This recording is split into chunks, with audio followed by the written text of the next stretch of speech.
you talk a little bit about what you expect out of your first week here on the Hill? I'll tell you after the first week. We just got here yesterday, so.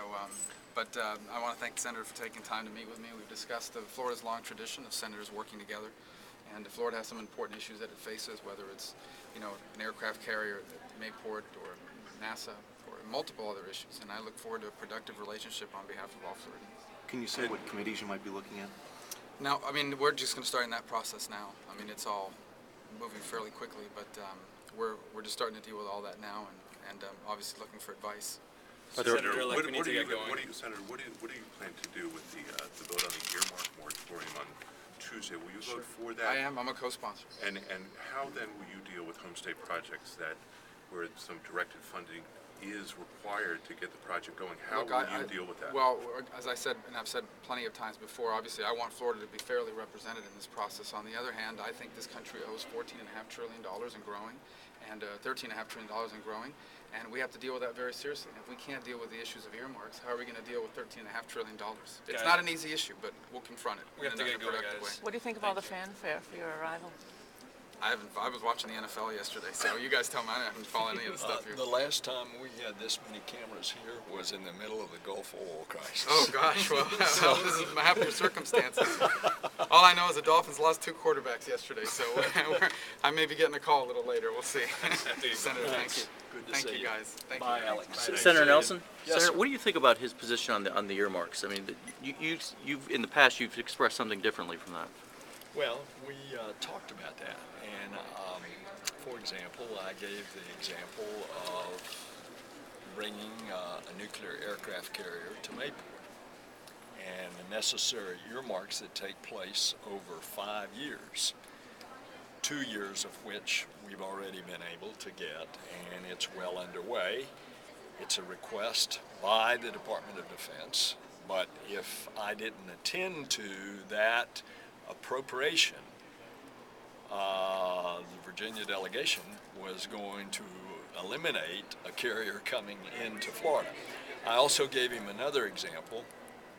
The Port of Miami, the Port of Jacksonville want to be ready for the big cargo ships that'll come through the Panama Canal in 2015. We've got 4 years down the road to deepen the channel for both of those ports. This is an expensive proposition.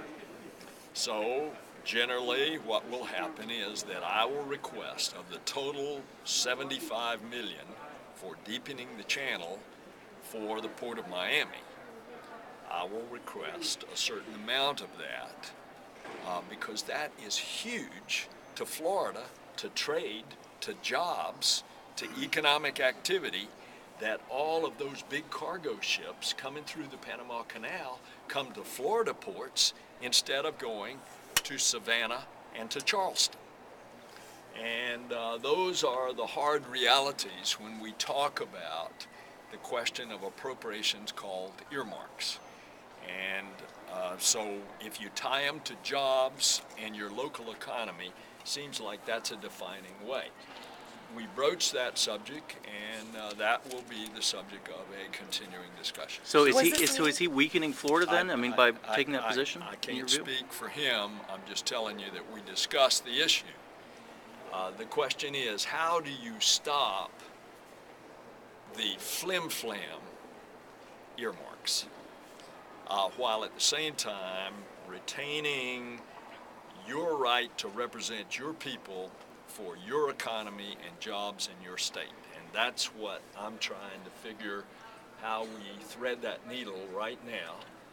And that's something that I'm going to continue to advocate because it means a lot to our state, jobs, and economic activity. Senator, are you at all concerned, though, that if you are going to push for earmarks and he is going to run on this sort of reform message, no earmark thing, that if you continue to bring home the bacon that he says he's against, that you are in fact providing cover to him, political cover to him, and doesn't that sort of put you in a box, squeeze you?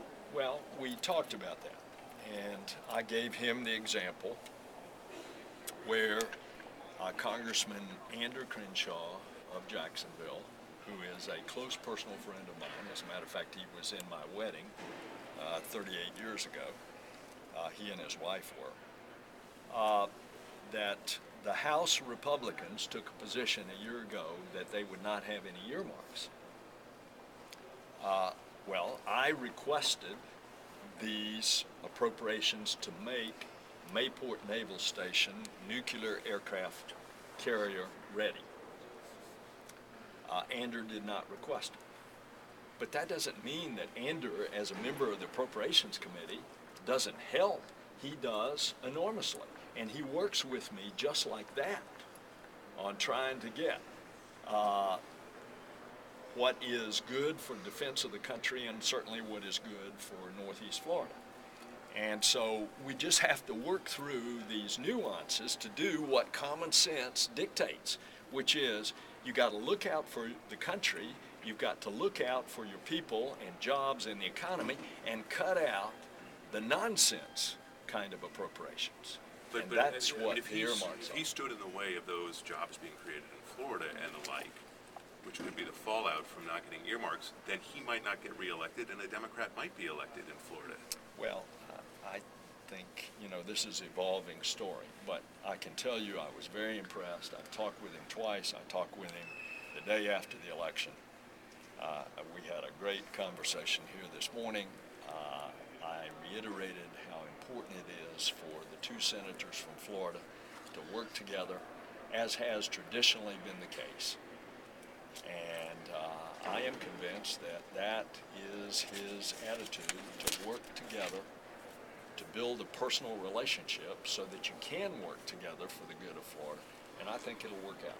Hey, can you say any obvious subjects where you might be working together in the new year? Yes, we talked at length this morning about the Judicial Nominating Commission. This is an informal group that is set up to take the politics out of the selecting of judges by having a very competent panel of substantial citizens from Florida in each of the judicial districts to process, receive the applications, and then interview the applicants for a vacant judgeship, and then to make recommendation of 3 candidates for judgeships, of which then the 2 senators interview and let the White House know if we have an objection. It's a screening process that brings forth the very most talented and qualified people to be federal judge, a position appointed for life. And by taking the politics out of it, it engenders that working together of the 2 senators so that when you go to the Judiciary Committee, there's not a conflict between the 2 senators. And therefore, you can speed the process of getting the judge in the vacancy. And that was a specific thing that we talked about. Senator, is there any discussion of oil drilling? We didn't discuss that. Okay.